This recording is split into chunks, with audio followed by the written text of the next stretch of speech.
posledica te uspešne komunikacije med obalnim zavetiščem, zato ker pač največ ponavljam in mislim, med našo stranjo je prav v tem, da se je nekako pokazalo, da ko smo odprli našo stran na Facebooku, se je tudi povečalo število oddanih psov.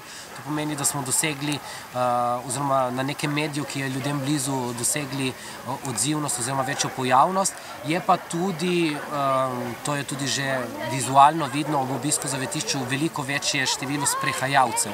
To je ena izmed najbolj rednih in najbolj preprostih pomoči, ki jo lahko prostovoljci pač naredijo v zavetišču zapuščenim živalim. Zato, ker še sploh vikendi so čisto polni, ni niti mogoče prostora za parking in podobno.